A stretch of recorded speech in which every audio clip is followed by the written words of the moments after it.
裴雨辰早上去上班前和我说晚上陪我过情人节，我要吃红丝绒蛋糕。好，我给你买。他给我掖了掖被子，关上房门。起床后，我去超市买了晚上要用的食材，早早准备好了烛光晚餐，换上了性感的小裙子，却等来了。抱歉，我今晚要加班，你先吃吧。墙上的钟表转了一圈又一圈，饭菜热了一次又一次。终于在距离情人节结束还有半个小时的时候，裴雨辰回来了，空着手回来的。抱歉，突然有个急诊，我实在脱不开身。裴雨辰一进门就赶紧拉住我的手和我解释。裴雨辰，你还记得今天是什么日子吗？我拂开他的手，眼神里流露出掩饰不住的失望。我的红丝绒蛋糕呢？太晚了，蛋糕店已经关门了。裴雨辰，今天不只是情人节，还是我生日，你就不能早点订蛋糕吗？你自己算算，从恋爱到现在，你已经割了我多少次了？我知道你忙，但是你忙到我感觉你心里就没有我。你能不能不要每次都这么无所谓，每次都说记住了，下次会改，但你哪次做到了？我知道你的工作性质，但我感觉你总是把工作排在我前面，你能不能多花些功夫在我身上？我感觉我对你来说就是可有可无。我终于忍无可忍，把近期的怒气全部喊了出来。我当着他的面把桌上的饭菜全部倒进了垃圾桶里。糖糖，你听我解释，真的是，裴雨辰，我不想听你解释了，我们分手吧。恋爱这么久，我和裴雨辰提分手的次数不下10次，但他每次都会哄我，本以为这次也是，谁知道他摘下眼镜揉了揉眉心，沉吟片刻，你要是想好了，那就分吧。行，你真行，分就分。我冲进卧室收拾我的东西，太晚了，明天走。我不理他，手里的动作不停。那我送你，药我都给你分好了，你对症下药，过几天降温，别只要风度不要温度。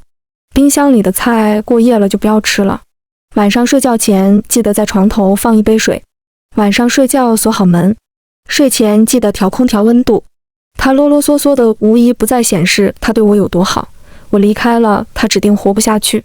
闭嘴，我又不是没你过不了，老娘没了你会活得更好。你身上这件换下来吧，穿出去不太好。他皱了皱眉，我身上的布料少得可怜，是精挑细选准备过节的，谁知道最终成了这样。就不换，你不让我穿我非穿，你不让我穿出去我非穿出去。但最后我还是拎了拎领口，在裙子外面裹了件厚羽绒服，推着行李箱下了楼。第二天醒来的时候，裴雨辰，我想喝水。裴雨辰，你把空调温度调高点，我冷。一直没有人答声。我揉了揉惺忪的双眼，撑着床坐了起来，环顾四周，发现自己并不在和裴雨辰一起住的房子里。我这才意识到，这次我和裴雨辰是真的分手了。我百思不得其解，总觉得他同意分手这件事有蹊跷，而我也不是真的想和他分手，只不过是他最近陪我的时间太少了，让我缺乏安全感，总觉得他没有以前那么爱我了。我只是想让他哄哄我，多花点时间陪陪我。我和裴雨辰是参加活动认识的，他长相周正，眼眸深邃，鼻梁高挺，下颌线优越，戴着半黑框眼镜。他学历高，成绩好，是老师的得意门生，待人温和谦逊，开玩笑懂得适可而止，和女生保持适当的距离。人群中我一眼看中了他，从朋友手中要到了他的联系方式。起先他对我比较冷淡，总是问一句答一句，很少主动，但在我的穷追猛打下，他渐渐动了心，成了我的男朋友。在一起之后，我才知道我这波又赚又亏。裴雨辰会做饭，会做家务，会修家具，他从不指望我做什么，还会处理人际关系，很多事情上都能帮上我的忙，还跟宠我。但是他是一名医生，还是一名急诊医生，我想见他是真的难。10次约会有7次他都到不了场，他因此哄过我好多次。而我呢，虽然爱做，但也理解他的工作性质，只要他用心哄哄我，我就不生气了。但这次他竟然一句都不哄，他是不是厌烦我了，还是外面有人了？我顶着2个大大的黑眼圈，戴着墨镜和口罩，用围巾包住整个脑袋，去了裴雨辰所在的医院。急诊部映入眼帘的是乌泱泱的病人和医护人员，萦绕在鼻尖的是浓重的消毒水的味道。我猫着腰寻找裴雨辰的下落，裴雨辰戴着医用口罩，白大褂扣得一丝不苟，正在很耐心地和一位病人交流。让一下，让一下！就在我发呆时，护士推着移动床朝我这边跑来，我闪躲不及，铁质的床一下子撞在了我的小腿上，真是钻心疼。我弯腰抱住被撞到的地方，吸了口凉气。这位女士，你没事吧？一位女医生停下来看我的伤势。我抬头看她，总觉得有些熟悉，在哪儿见过，但又想不起来是谁。裴雨辰听见声响，也向这边探头，目光交汇时，我做贼心虚地往上拉了拉口罩，朝女医生摇了摇头：“没事没事，是我不小心的，你快去工作吧。”裴雨辰正大步向这边走来，我趁着人乱一瘸一拐地往外走，刚要迈出医院大门，就被裴雨辰抓住了脖子。医院里人来人往，只有我们两个尴尬地站在原地不动。你怎么来了？我才发现裴雨辰眼下一片青色，白色眼球上布满了红血丝，就连声音也是沙哑的。我忽然想到分手那天晚上他浑身的无力感，竟有些后悔当时的所作所为。我突然弯下腰，表情痛苦：“我胃疼。”你捂的是肚子。我满脸尴尬：“那我肚子疼。”裴雨辰蹙眉，想了几秒钟下了结论：“你快来例假了，这2天别贪凉。”他说的没错，日期对得上，凉妈最近也贪得不少。我乖乖点了点头，心想反正你现在管不着我。谁知他像有读心术似的，我是管不着你，但是疼的是你，哼，不吃就不吃。我刚迈开步子，就听见身后裴雨辰嘶的一声，我以为他在用苦肉计，没打算理他。雨辰，雨辰，女人的声音是刚刚扶住我的那个医生。一转身就见裴雨辰捂着胃，弓着身子，脸色苍白。我连忙跑过去扶住他，见他额头上渗出了细密的汗水。你怎么了？我摸不着头脑。医生忙从口袋里拿出药给裴雨辰喝下，还给他顺着气。我在旁边看傻了眼，手上的劲儿不自觉大了些。女医生还在说：“雨辰，你是不是又没吃午饭？我刚刚看见我放在你桌上的饭菜一口没有动过，你是不是非要跟上周末一样晕倒才甘心？”什么上次？什么晕倒？你为什么不和我说？上周末正好是我生日那天。我眼中流露出疼惜和不解的神色。裴雨辰拉住我的手摇了摇头：“没什么，就是那天太忙了，忘了吃饭了。”他嘴唇毫无血色，却还惦记着哄我，豆大的泪珠顺着我脸颊流了下来。我有些不知所措，我觉得我这个女朋友当得一点儿也不合格。为什么不告诉我？告诉你干什么？跟你说了有用吗？雨辰胃的事情你知道吗？他明明不能吃辣，你还让他陪着你吃辣，他这样也不是1次2次了，你知道吗？女医生咄咄逼人，我却无话反驳。够了！裴雨辰皱着眉轻嗤道，温热的指腹轻轻擦拭着我眼角的泪。女医生眼眸暗淡了下来，喃喃道：“多亏了那天发现的早，不然谁知道后果怎么样。”很快，裴雨辰和女医生就被叫走了，我的活儿也跟着他们走了。出医院的路上，我还听见护士说：“他们2个好般配呀。”算了吧，裴医生有女朋友，裴医生对他可好了。我听说分了呀。是啊，他们2个人确实很般配。那天我都不知道我是怎么走出医院的。酒吧里声音嘈杂，音乐震耳欲聋。我就是觉得你太作了，人家裴雨辰这么好的人都忍不下去了。你到底是帮我还是帮他？我这是帮你不帮亲。再说了，就算你外面有人，人家裴雨辰也不会外面有人的。哎，裴雨辰，你是什么时候收买的我身边的人啊？可是他们2个人是真的很般配啊，不管是相貌还是职业，而且那个女医生就是对裴雨辰有意思，还随身带着他的药。方糖，你什么时候这么没自信了？比你好的女人多了去了，那裴雨辰为什么不选别人选你啊？那是因为你身上有闪光点，你吸引了他。喜欢裴雨辰的女人也多了去了，他每一个都要喜欢吗？你自己好好想想吧。面前突然多了一杯酒，我抬眸一看，是搭讪的，标准的桃花眼，身上的服饰都是牌子货，也不知道是谁家的小公子，惹不起惹不起。我结了吧台的账，拉着苏成就想往外走。妹妹，去哪儿啊？裴哥哥喝几杯，男人拦住了我们的去路，眼神始终在苏成身上，眼底尽是暧昧。哦，原来是看上我们苏大美女了。我朝苏成挑了挑眉，却见苏成皱了皱眉，挡在了我身前。孟浩，我说过了，我不会答应你的。哇哦，原来是苏成的烂桃花。我站在苏成身后，乖乖吃瓜。孟浩一个用力把苏成拉进了他怀里，手还在他腰上暧昧的揉捏，这我可看不下去了。他都说了你听不见吗？我抓住他的另一只手往我身边拽，没想到的是孟浩不止一个人。见我动手，陆陆续续来了3、4个男人，个高快打的。我们2个弱女子，你们用得着搞这么大的架势吗？几个男人按的手指咯吱作响，面色狰狞，为首的孟浩更是拽着苏成往外走。我见形势不对，顺手抓起了吧台上的酒瓶，敲碎后用尖端恍惚了后来的几个人，又猛地抓住苏成的衣角。他说了他不答应，碎玻璃离孟浩的动脉只差分毫。最终是服务生报了警。警察来的时候，我的右手还在剧烈的颤抖，额头上更是吓出了冷汗。坐在派出所做笔录的时候，我的精神还是恍惚的。裴雨辰风尘仆仆地赶了过来，身上还带有凛冽的寒意。他径直跑到我身边，半蹲下身子，上下打量了我一番。你有没有事？他们伤到你没有？我听出他的语气也是颤抖的，他也在害怕。他紧紧握着我冰凉的双手，摸了摸我的脸颊。别怕，我来了。他这一句话像是一针强心针，让我提着的心终于安定下来。我突然抱着他大哭起来，手指紧紧攥着他背后的衣服布料，泪水浸湿了他的衣襟。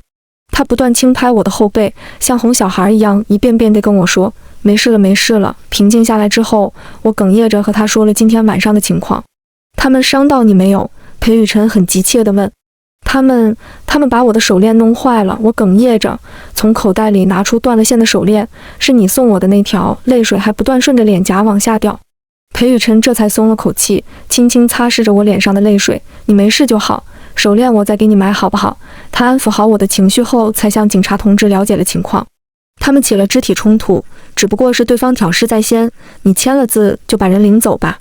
好，谢谢您。裴雨辰转身怒视孟浩，他今天要是出事，我非得告诉你爸，把你的腿打断，以后离他远点儿。原来裴雨辰和孟浩是表兄弟。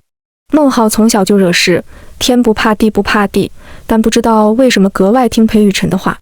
可能是男人都有一个崇拜的对象吧，追赶不上就老老实实的做小弟。裴雨辰先把苏成送回了家，然后把我带回了他家。他从鞋柜里拿出我的那双粉色棉拖鞋，和他的那双还是情侣款。原来他还没扔啊，嘴角不自觉上扬。房间内的布置也跟我在时一般无二。我局促地坐在沙发一角，摸了摸已经干涸在脸上的泪。你把衣服都拿走了，今晚凑合一下吧。裴雨辰倒是自在得很，递给我一套他的睡衣。裴雨辰这里只有一间卧室，当时也是为了避免以后吵架分房睡，只不过没有预料到现在的情况。由于睡裤太松太长，我只穿了上身。我挽起过长的袖子，把衣摆往下拽了拽，正好盖过大腿根。黑暗中，触觉和听觉都格外敏感。裴雨辰手臂搭在我腰上，一收拢我后背，紧贴着他的胸膛，呼吸全数喷洒在我的脖颈上。我微微挪动，却被他搂得更紧了。你搂得太紧了，我有些喘不过气。我推了推他的手臂，我怕你害怕。他手上的力气小了些，腿却缠上我的，隔着布料我还能感受到他灼热的体温，老脸不禁一红。不是跟你说过不要去酒吧？他惩罚似的咬着我脖颈的嫩肉，顿了顿又说，以后再穿这么少去那种地方，腿给你打断，明明都分手了，他怎么一点也不在乎？我是陪苏成去的，姐妹对不起，只能出卖你了。那为什么刚开始不给我打电话？事情发生的太突然了，我没有想到。以后有什么事记得给我打电话，不要逞英雄。你说你今天拿酒瓶子，要是伤到自己怎么办？我没想那么多，我就怕苏成被他带走了。孟浩本性不坏，就是骄纵惯了，放心吧，他以后不会找你的事了。卧室里安静到我们能听见彼此的心跳声。我咬着唇绞了绞手指，分手了，有什么事也要给你打电话吗？他好像有些困了，声音还带着鼻音。过了几分钟，当我以为他已经睡着的时候，他突然开口，方糖要不要复合？我无意识地蜷了蜷手指，生日那天对不起，我不知道你胃难受。没关系，我答应你的蛋糕也没有送出去。1比1抵消了。你为什么不和我说？我勾了勾他的手指，怕你担心。可你出事了，我会更担心。我错了，我以后什么事情都告诉你好不好？我点了点头。那你那天是不是没有忘记我的生日？对，还准备了礼物，没来得及给你，还惹你生气了。是什么？我顿时来了精神，从他怀里转过身看他的眼眸。以后你就知道了。我撇了撇嘴。那要不要复合？裴雨辰捏了捏我的手指，带有讨好的意味。那你那天为什么那么爽快地答应分手？我挣来他包裹着的手，抚了抚他紧皱的眉头。我觉得那样你会开心一点。他突然冒出这样一句话，让我愣了神，抚平他眉头的动作变成了捏他的脸，气势汹汹地说：那你现在还问我复合？我现在觉得你还是跟在我身边祸害我比较好。他抓住我作乱的手放进怀里，嘴角勾着笑。那复合吗？我思考了一会儿，想复合也不是不行，只不过你得答应我几个条件。说，第一，明天给我买红丝绒蛋糕。好。第二，1个月的视察期，如果1个月内我还是提了分手，我们就真的分手了。裴雨辰抿着唇，紧了紧眉头，最终无可奈何地叹了口气。好，我想了想，还是说出了口。那天那个女医生喜欢你，有吗？有，很明显的好不好？而且他们都说你们2个人般配。我顿了顿，声音低了下来。而且我也这样觉得。裴雨辰咬了我一口，语气有些生气。可是我觉得我们2个人最般配。你不要听别人乱说，也不要自己瞎想。听我说，我感觉自己的耳朵滚烫，不自觉勾起了唇角。那现在能不能亲一下？我周身全是裴雨辰身上的味道，清冽好闻。说话间，他那张红红的嘴唇一起一合，我早就想咬一口了。他被我的话语莫名戳中了笑点，随后翻了个身，语气很是欠揍。视察期不让亲，哼，老娘才不管这个。我直接把腿跨在他身上，顺势翻到他脸对着的那一侧。只见他眼底温柔缱绻，我愣神的一瞬间，他一手扣住我的后脑勺，把我压向他的嘴唇，另一只手紧搂着我的腰，不让我乱动。臭男人，装什么正经？第二天，我一扫脸上之前的阴霾，满心欢喜地搬了回来。正当我收拾房间时，接到了一个未知电话。喂，苏成在我手上，要想救人就赶紧来某某咖啡馆。对方没等我答声就挂掉了电话。我脑袋嗡嗡的，赶紧拨了裴雨辰的电话。雨辰，苏成好像被孟浩绑架了，他让我去某某咖啡馆，你先往那边去，我马上就到。你放心，他不敢做什么。电话听筒传来窸窸窣窣的声音，是裴雨辰在换衣服。我匆匆拿起大衣和包包，出门打了个车就往目的地赶。到了咖啡馆，只见孟浩一个人坐在窗边的位置，2条长腿交叠着，整个人懒散地靠着沙发椅背。见我来了，漫不经心地开口：来了，坐那儿吧。我左右环顾，丝毫没有发现苏成的身影，一气之下把包扔到了他脸上。苏成呢？我告诉你，你要是敢动他一根汗毛，我跟你没完。你个泼妇，你死定了。孟浩猛地站起身，食指刚指向我就被握住了。我回头一看，是裴雨辰来了。手给我放下。裴雨辰手上用了很大的力，语气是绝无仅有的严肃。孟浩像老鼠见到猫似的，悻悻收回了手，浑身的嚣张气焰顿时消散，脾气温顺的像一只小绵羊。哥，你怎么也来了？我要是不来，怎么知道你有这么大的本事？谁是泼妇？谁死定了？你给我好好说说。裴雨辰搂着我的腰，坐在了孟浩对面，腿给我放下。开玩笑，开玩笑。孟浩立马小学生坐姿，手掌乖乖放在大腿上，语气中尽是委屈。哥，是他先打我的，你看我脸上的红印。孟浩朝裴雨辰这边伸着脸，手上还拿着我的包，怎么看怎么像是受害者。我心虚地拽了拽裴雨辰的衣袖，他收到我的信号，手掌握住了我的。你给他打电话说苏成在你这儿是怎么回事？孟浩支支吾吾的，眼睛不敢直视裴雨辰，说话刚刚的厉害劲儿呢。我喜欢苏成，我想追他，我约方糖来是想让他帮我出出主意。他赴死似的闭了闭眼睛，一口气说了出来。我震惊极了，刚含到嘴里的水尽数喷到了孟浩脸上。方糖，我赶紧起身给他递纸巾。抱歉抱歉。孟浩满脸不情愿地接过我手中的纸巾，胡乱地擦了把脸。你是怎么知道我的名字和电话的？我想知道，肯定有知道的方法。他傲娇地仰着头。苏成说了，他不喜欢你，你就别白费力气了。我见他没有诚意，拎着包就要拉着裴雨辰往外走。别！孟浩在我走到他旁边时，手疾眼快地抱住了我的大腿，全然不顾面子。撒手！裴雨辰看着他放在我腿上的手，呵斥道：嫂子，刚刚是我错了，你大人不计小人过别，跟我一般见识。你想知道什么，我一定知无不言。孟浩陪着笑，语气尽是讨好。我竭力控制上扬的嘴角，清了清嗓子，说说你和苏成是怎么认识的？你为什么喜欢他？你想让我怎么帮你？半个小时之后，孟浩才堪堪说完。没想到啊，这个桀骜不驯的小公子竟然是个恋爱脑。苏成这次是要栽在他身上了。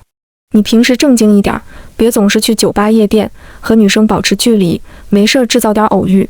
相信我，你有机会。听裴雨辰说孟浩在感情上是个靠谱的，我这才敢给他出主意。谢谢嫂子。我看了手机，还没到裴雨辰下班的时间，我推了推他，你今天怎么不忙？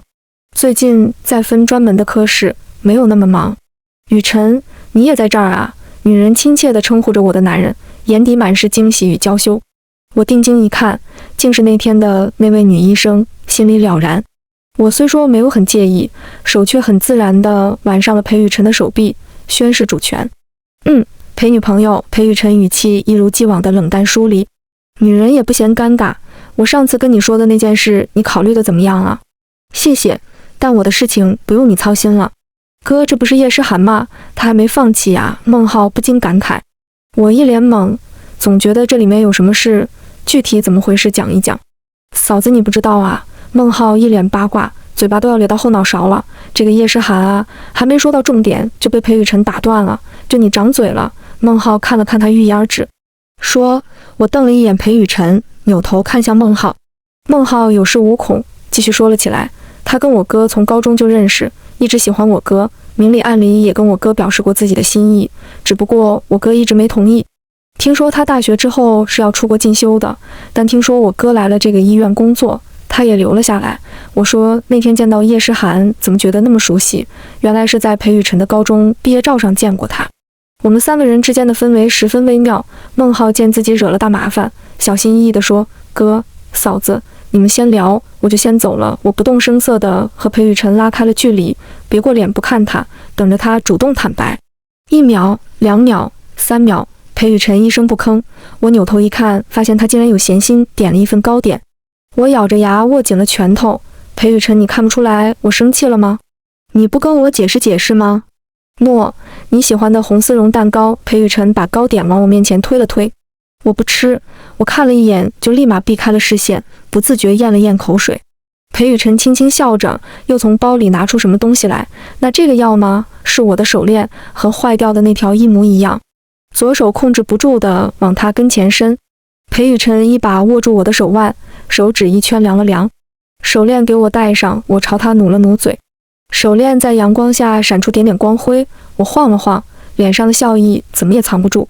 想起我还在等他解释，坐地板了板脸，别转移话题，解释吧。你不是说你不知道他喜欢你吗？你信我吗？他摩挲着我的虎口，眼眸对着我的。我不受控制地点了点头。裴雨辰郑重其事地开口，不管他喜不喜欢我，我和他都没有关系，以前没有，以后也没有。这就没了。我疑惑地皱了皱眉。你说你信我的。他一副得逞的表情。好吧，被骗了。接下来的一段时间，裴雨辰恢复了正常的上下班时间，陪我的时间也多了起来。某天下午，我没什么事，决定去医院接他下班。我提前半个小时到了他医院，刚给他发了信息，就碰见了情敌叶诗涵。我本想跟他打个招呼，就找个咖啡馆坐着等他，谁知他朝我径直走了过来。有时间吗？我想找你聊聊。聊什么？我倒是要看看他到底想干什么。去旁边的咖啡馆吧，这边人太多了，这个时间咖啡馆的人很少，我们挑了个靠窗的位置。噔的一声，裴雨辰给我发了信息：你先找个店等一会儿，我马上就下班了。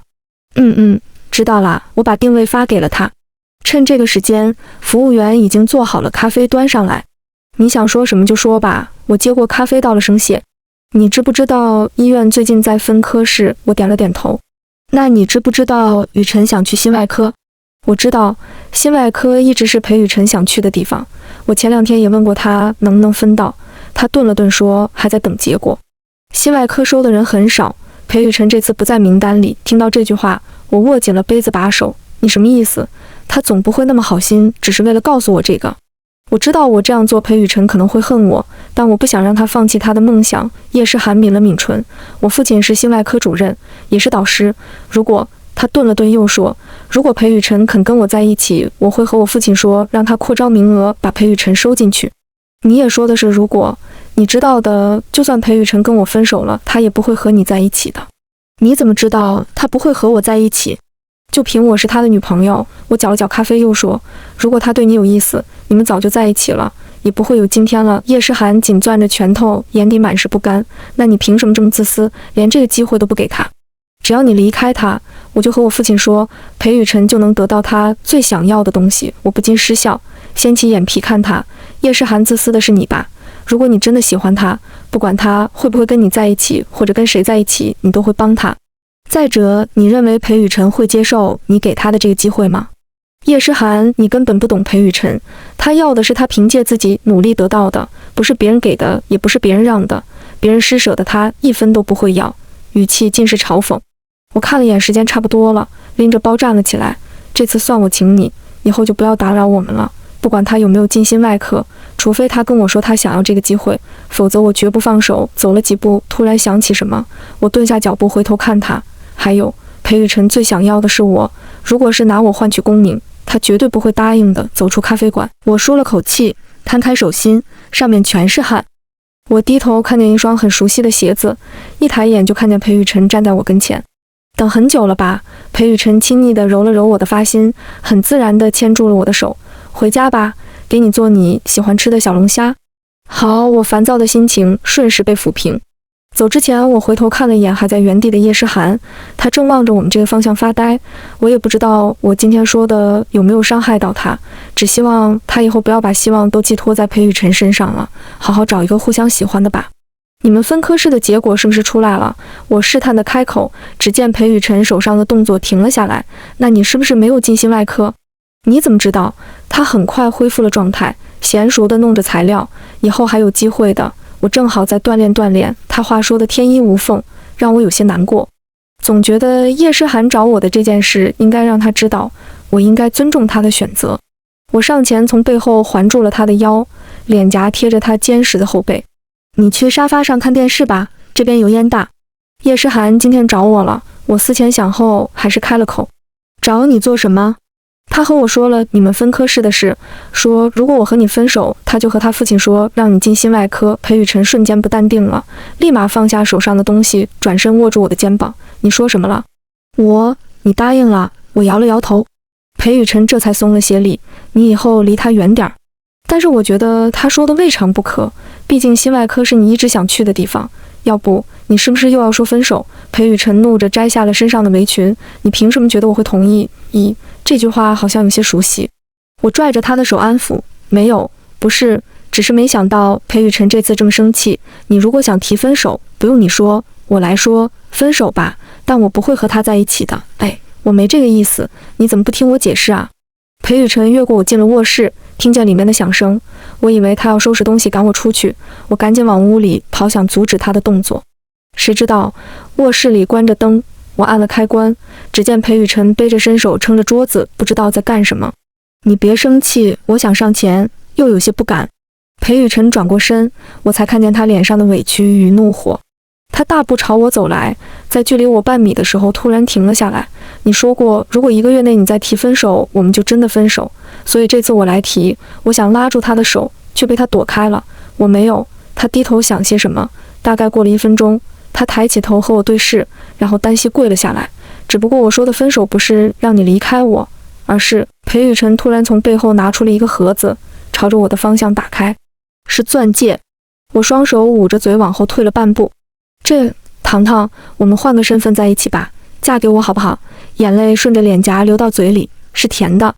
我有好多话要问他，却怎么也开不了口。他见我的模样，不禁笑了起来。戒指很久之前就买了，情人节那天本来打算和你求婚的，但是出突然，还惹了你生气，我就没有拿出来。那你那天为什么同意分手？我哽咽着。我不确定你想不想嫁给我，所以我给你一个机会，也给我自己一个机会。让我们各自冷静思考一下，到底合不合适，我是不是真的想要娶你？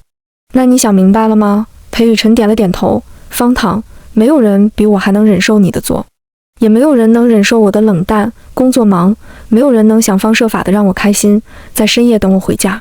所以，方糖，你要不要嫁给我？要，我毫不犹豫地回答。裴雨辰开怀地笑着，我也是。他起身把戒指推进我左手无名指，一把把我揽进了怀里。他的唇紧紧贴着我的耳廓，手臂不由自主地收紧。拿你换前途，我是不会答应的。方糖，我很爱你，很爱你。我也是，我也很爱你。我紧紧抱着他，泪水在他的衣服上晕开。你看，我就说吧，我才是裴雨辰最想要的。其实我没打算说分手，我只是想说，既然叶诗涵这样说，就说明静心外科还有机会，想让他去问问叶主任。没想到他理解成了分手，但我没敢和他说，我怕他害羞不理我。这样也挺好的，毕竟我只知道我在他心里有这么重要，我们之间的关系也更近了一步。七夕的时候，我和裴雨辰领了证，我和他说又多了一个纪念日，可要牢牢记得。他笑说一定每个纪念日都给我买红丝绒蛋糕，又贫嘴，我踹了他一脚，我们两个都笑了。第二年情人节，裴雨辰早早回了家，给我买了礼物和花，当然还有我最爱吃的红丝绒蛋糕。全文完。